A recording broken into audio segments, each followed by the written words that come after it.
मैत्री बोध परिवार एक सोशियो स्पिरिचुअल ऑर्गेनाइजेशन जो कार्यरत है मानवीय चेतना के उत्थान के लिए। इसी हेतु से विश्व भर उनके कई प्रयासों से मानवता की सहायता, शांति का अनुभव और जीवन को प्रेममय बनाने में कार्यरत है। आपकी उन्नति के लिए, आपके परिवर्तन के लिए मैत्री बोध परिवार प्रस्तुत करता है मैत्री संगत, दैविकता से मित्रता। आज स्वामी जी के बारे में सुना, उनके शिष्यों के बारे में सुना, और स्वामी समर्थ जैसे महान विभूति कहाँ मिलते हैं आज के समय में, अब के समय में, है ना, जिनका केवल एक ही उद्देश्य कि उनका शिष्य उन्नति करे, आध्यात्मिक उन्नति, प्रेम की उन्नति, एक अच्छा व्यक्ति बने, अपने सत्य स्वरूप को जाने, प्रेम को जाने। हम कितनी कहानियां पढ़ते हैं, कितने महान विभूति के बारे में सुनते हैं। रामकृष्ण परमहंस जी, उनके शिष्य स्वामी विवेकानंद जी उनके सानिध्य में थे, सीखे, आगे बढ़े। परमहंस योगानंद जी, वो अपने गुरु जी से सीखे, युक्तेश्वर गिरी जी से सीखे, आगे बढ़े। अभी स्वामी जी के बारे में सुन रहे थे। ऐसे कई महान विभूति, साईं बाबा जी थे एक समय पे। पढ़ते हैं, लेकिन जब जीवन में अगर ऐसा जीने का अवसर मिले तो पढ़ना ही अच्छा लगता है क्या, सुनना ही अच्छा लगता है क्या? जीवन में अगर ऐसा अवसर मिल जाए कि ऐसे महान विभूति के साथ हम रहें तो कितना सुंदर होगा। भगवान बुद्ध आकर गए, उनके कितने शिष्य उनके सानिध्य में रहे, सीखे गए। भगवान कृष्ण, उनके कितने लोग आए एज अ सखा, उन्होंने अनुभव किया गया। या भगवान राम की बात करें, ऐसे कई और भी स्वरूप हैं उनके जो आते हैं और केवल एक ही विचारधारा से कि उनके सानिध्य में जो भी आए सब प्रेम पाए, सत्य पाए, कृपा दृष्टि पाए और सत्य को अनुभव करके अपने जीवन में आगे बढ़े। मैं सच में अपने जीवन को सौभाग्यशाली मानता हूँ, कृपा है उनकी कि वो मेरे पीछे बैठे हैं, मैं उनको अनुभव कर पा रहा हूँ। मैंने पूरा अनुभव नहीं किया है, मैं मेरे दैविक मित्र की बात कर रहा हूँ, मैत्रेय दादा श्री जी की, कि उन्हीं की कृपा है कि उन्होंने चुना और साथ रखा। उनकी कृपा है कि मैं यहाँ पर बैठकर आपसे कुछ चीज़ें बता पा रहा हूँ, शेयर कर पा रहा हूँ। उनकी कृपा से अनुभव मिल रहे हैं। एक ऐसा सानिध्य जो मुझे परिपूर्णता की ओर ले जा रहा है, संपूर्णता की ओर ले जा रहा है, जो आप सबसे जोड़ रहा है। आप सबके प्रति थोड़ा भी मेरे अंदर स्नेह है, प्रेम है, तो ये उनकी कृपा है, उनका सानिध्य है। मुझे आज भी अच्छी तरह से याद है कि कैसे कुछ वो करते हैं और बताते भी नहीं। मैं कॉलेज में पढ़ाया करता था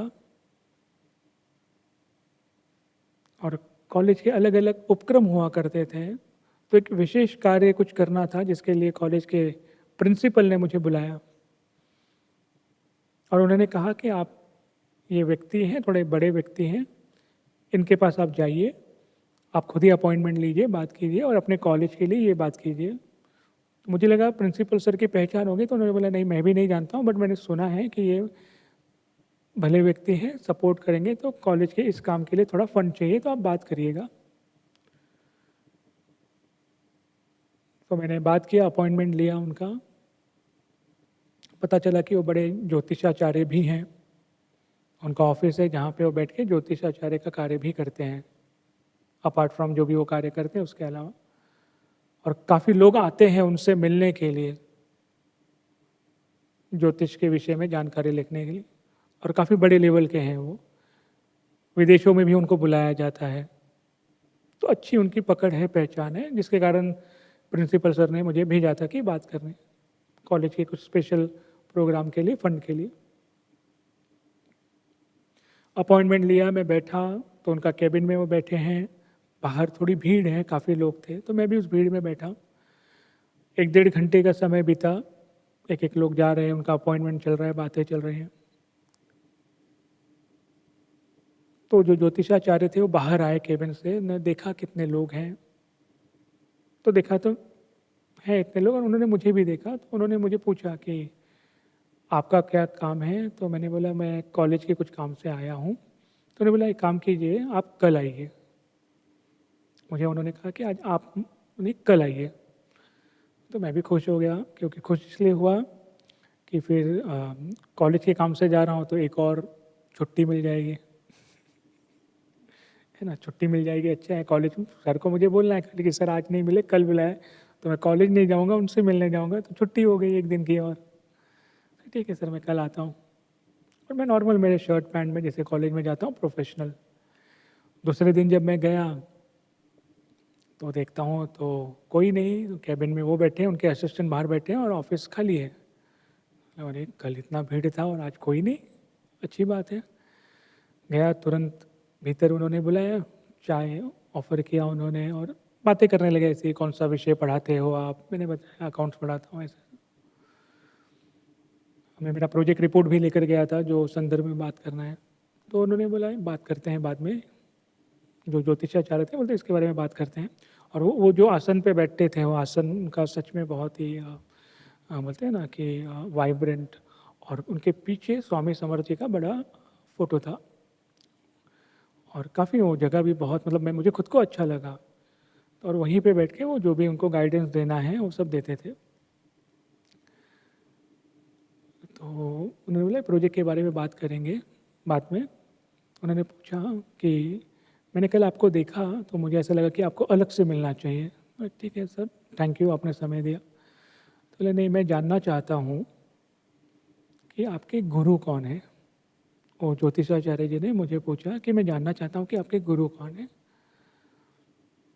तो मैंने सोचा कि मैं कॉलेज का लेक्चरर, प्रोफेसर, ना मैंने ऐसा कुछ इनसे बात किया, ना मैं ऐसे कोई बोलते हैं ना वेशभूषा में हूँ कि किसी को लगे कि ये व्यक्ति आध्यात्म से जुड़ा है या इनके गुरु हैं। तो मैंने पूछा उनको कि आपको कैसे पता कि मेरे जीवन में कोई गुरु है, ये मुझे प्रश्न आया। तो मैं, मेरे गुरु, हम शिष्य उन्हें गुरु बोलते हैं, लेकिन दादाश्री जी हमारे लिए मित्र हैं, दैविक मित्र हैं। तो मैंने पूछा कि आपको कैसे पता चला कि मेरे कोई गुरु हैं? तो उन्होंने बोला जब मैंने कल देखा तभी मुझे दिख गया, इसलिए मैंने आपको अलग से आज बुलाया कि आपके जो भी गुरु हैं और जहाँ कहीं भी हैं, उन्होंने आपके चारों ओर एक ऐसा चक्र बनाया है जिससे कोई भी नेगेटिव एनर्जी, नकारात्मकता छू नहीं सकती। अगर कोई नेगेटिविटी आएगी भी तो जहाँ भी बैठे हैं वहाँ से उसे निकाल देंगे। तो मैं जानना चाहता हूँ कि ऐसे कौन हैं जिनके आप सानिध्य में हो, जो इतना दृष्टि, इतना प्रेम आपके ऊपर उन्होंने रखा है। अभी जैसे इन्होंने ये शब्द कहे, मुझे सच में रोना आया, आंखों से आंसू आए, क्योंकि दादाश्री जी ने मुझे ऐसा कभी कहा नहीं कि मैंने ऐसा कुछ करके रखा है। इनको कैसे पता चला? तो कृपा स्वामी जी की थी, क्योंकि उस व्यक्ति के ऊपर स्वामी जी की कृपा थी, इसलिए दृष्टि थी, देख पाए, समझ पाए। तो उन्होंने पूछा आप रो क्यों रहे? क्योंकि मैंने बोला मेरे दादाश्री जी ने ऐसा मेरे लिए किया, मुझे कभी बताया नहीं। तो बोलते यही तो सच्चे गुरु की होती है कि वो क्या आपके लिए कर रहे हैं बताते नहीं है, आपके भले के लिए कुछ कर रहे हैं बताते नहीं।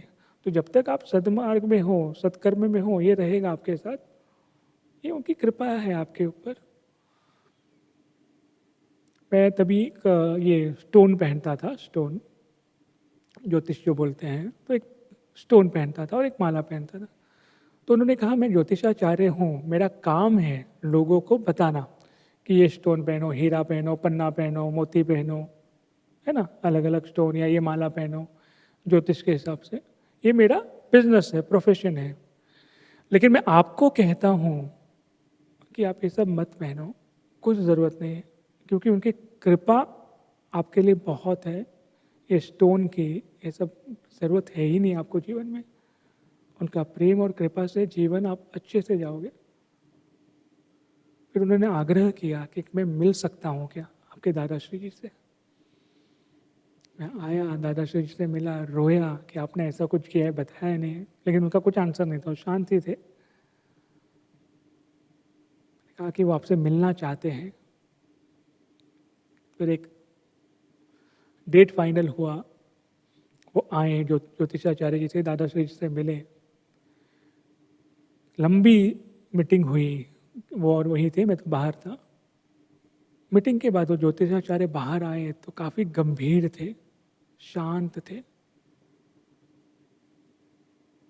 मैं उनको छोड़ने तक, उनके वाहन तक मैं लेकर गया। मुझे लगा आप कुछ कहेंगे, आप कुछ कहेंगे, लेकिन वो बिल्कुल शांत थे। करीब आधा पौना घंटा वो शांत थे और मैं भी कहीं हिला नहीं, बोला हुआ क्या कुछ।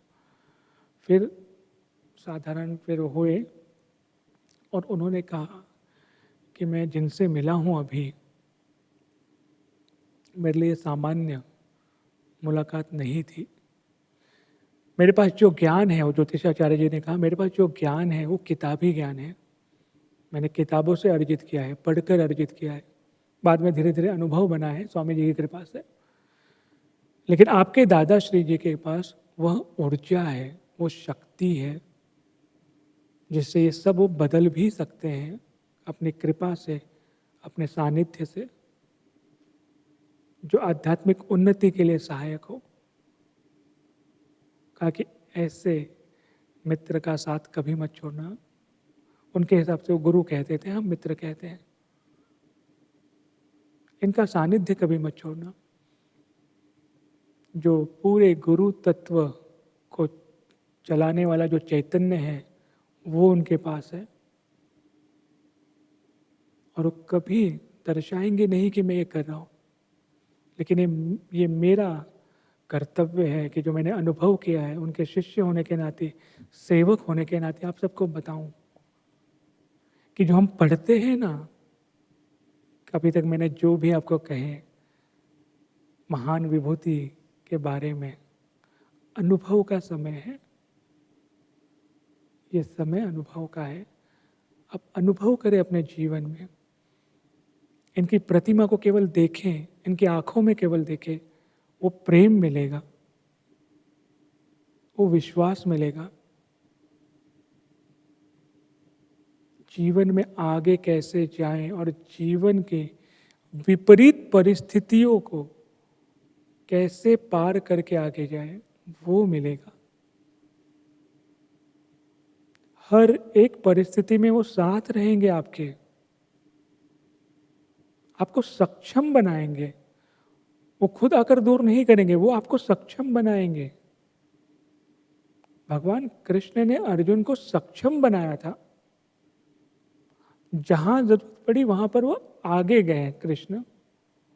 वैसे आपके जीवन में आज के समय में, इस समय के लिए जो आवश्यक है, उसके लिए आपको सक्षम बनाएंगे, और जिससे आप पार नहीं कर सकते हो, उसके लिए वो आपके साथ खड़े होकर आपको पार करेंगे। केवल वो विश्वास रख के एक बार उनकी आंखों में देख लो। हम कभी नहीं कहते हैं कि उनका नाम जपो, बस आपको जो चाहिए उनकी आंखों में देखकर मांग लो, अपनी उन्नति के लिए, अपने जीवन की उन्नति के लिए।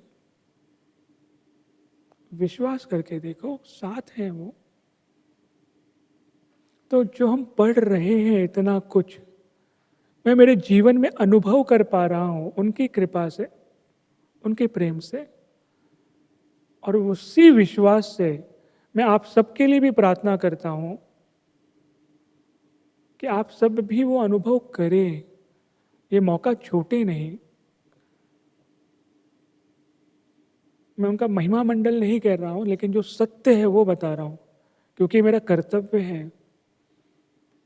अगर मैं नहीं बताऊं तो जब ऊपर मिलेंगे, आप और हम मिलेंगे, जरूर मिलेंगे, जितने भी लोग सुन रहे हैं, हम ऊपर मिलेंगे, तब आप मुझसे ये प्रश्न ना करो कि आपने सत्य को अनुभव किया था, आपको पता था कि ये हैं जो हमें प्रेम दे सकते हैं, ये हैं जो हमें परिवर्तन की ओर ले जा सकते हैं, सत्य की ओर ले जा सकते हैं, तो बताया क्यों नहीं?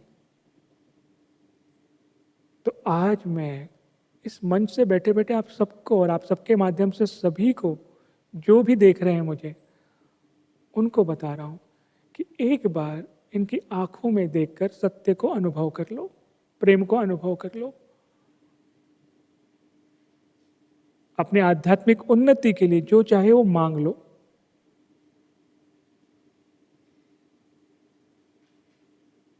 अभी बैठे बैठे भी हम कर सकते हैं। तैयार हैं हम सब? यहीं बैठे बैठे आंखें खुली रखते हुए उनकी आंखों में देखें।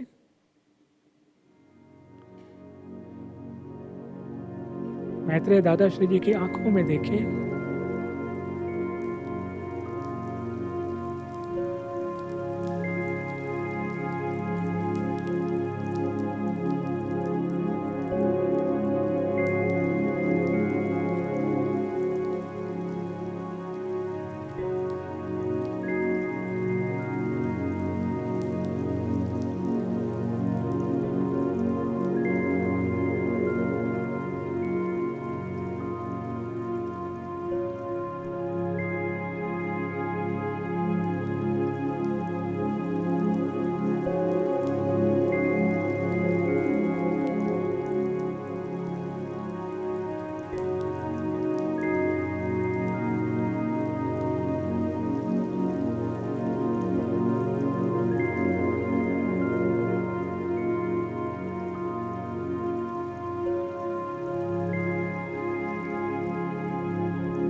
एक ही ध्येय, एक ही ध्यास। आप प्रेम को अनुभव करें अपने जीवन में, अपने आराध्य के साथ एक हो जाए, किसी के प्रति कुछ भी बैर का भाव ना रखें। कहाँ कहाँ जाकर आए हम, याद है सबको? कहाँ कहाँ जाकर आए हम? कृपा हुई ना स्वामी समर्थ जी पर? जंगल गए हम, याद है? पार नहीं किया किसी ने, केवल उनके पट शिष्य ने ही पार किया। बाकी सब जंगल में इस ओर खड़े हो गए। उस ओर जाने के लिए भक्ति चाहिए, समर्पण चाहिए, है ना? जो कांटे की झाड़ियां हैं उसको पार करने के लिए अपने आराध्य के पद चिन्हों को देखते हुए चलने आना चाहिए। वो भाव के लिए प्रार्थना करें। फिर हमने देखा कि कैसे कोई आया कृपा पाने के लिए और सबके सामने उसे कहा प्रसाद नहीं मिलेगा, है ना? आज का जैसे हम लोग गुरुवार में ही थे ना, गुरुवार के हर एक पूजा में थे स्वामी जी के साथ। प्रसाद नहीं देना ये निर्णय है, लेकिन आवेश में नहीं आए, वहीं खड़े हुए, रोए, गए नहीं। तो सबसे बड़ी उपलब्धि मिली जीवन की कि पट शिष्य बनाया।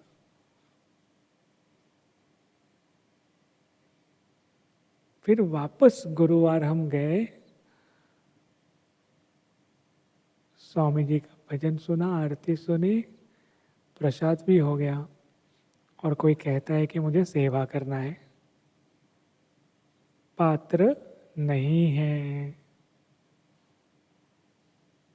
जग हंसाई हो रही है, लेकिन उसके भाव में क्या है कि मैं सेवा करूं, है ना? और जो आत्मग्लानि हुई है, जो मंथन हुआ है, जिस ज्वाला में वो जले हैं, कृपा हुई उन पर, जन्मों जन्मों का जो संचित पाप था वो कटा गुरु कृपा से, और स्वामी जी की सेवा का अवसर मिला। याद है ना गुरुवार के ये सारे सीन्स? फिर बेचारे बालप्पा फंस गए वापस, पता है ना? वापस बालप्पा फंस गए, रोते हुए स्वामी जी के पास गए। क्या कहा स्वामी जी ने? मैं तुझे मेरे जैसा बनाना चाहता हूं, लेकिन तुम हो उनके जैसा बनना चाहते हो। जीवन में देख लो हमारी स्थिति क्या है। हम कहीं गलती से उन सेवक के हिसाब से तो नहीं है ना, जो दूसरों को परेशान करने में, दूसरों की कमियां निकालने में, दूसरों से हम भय के भाव से, इनसिक्योरिटी के भाव से, उसको सेवा से दूर करने का भाव तो नहीं रहना हमारे भीतर।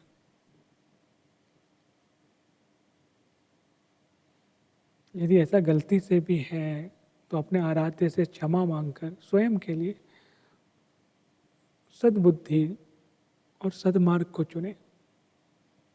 तो कृपा तो हुई चोलप्पा पे। कहाँ मिलता है ऐसा कि स्वामी जी स्वयं सोए हैं और उनके चरणों पे आप आकर बैठो? भाग्य लगता है, पुण्य लगता है। फिर तो ऐसा आया कि सब तेरा, है ना? जो मेरा है सब तेरा। बहुत अच्छे से बोलते हैं ना अपने भगवान को, मेरा कुछ नहीं, सब आपका, ये आपका ही है, ये आपका ही है। और जब स्वामी जी आए हिसाब लेने के लिए, तब अरे मैंने किया है, ये मेरी मेहनत है। कैसे? तो सत्य स्वरूप को रखो, जो लगे सत्य वो ही बोलो, मिथ्या में मत जाओ,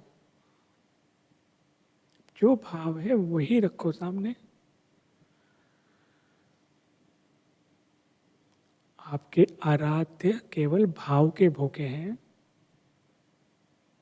भाव में मतलब केवल उनकी प्रशंसा के भूखे नहीं है वो, जो भी आपका भाव है उस सत्यता से रखो, जैसे हम डॉक्टर के सामने रखते हैं।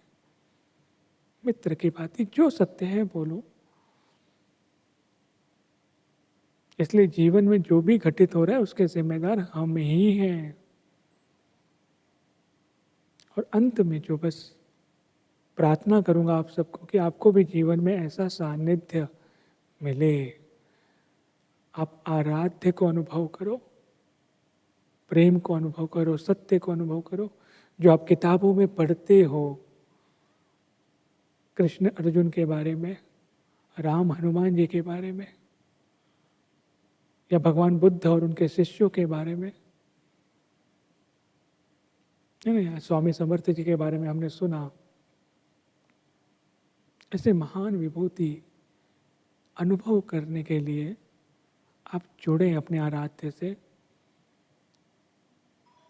या मैत्रेय दादा श्री जी आपके साथ हैं, जब भी लगे उनके सामने बैठ जाए, उनकी आंखों में देखे, अनुभव मिलेगा। यही प्रार्थना अपने हृदय में लेकर धन्यवाद देता हूँ आप सबको कि आप सब आए, सुने। ख्याल रखिएगा, आपके ऊपर दया दृष्टि और कृपा दृष्टि सदा बनी रहे। बहुत बहुत धन्यवाद आप सबका। मैत्री बोध परिवार से जुड़ने के लिए आज ही संपर्क करें हमारे हेल्पलाइन नंबर 8929707222 पर। हमारी वेबसाइट है www.maitribodh.org और ईमेल info@maitribodh.org।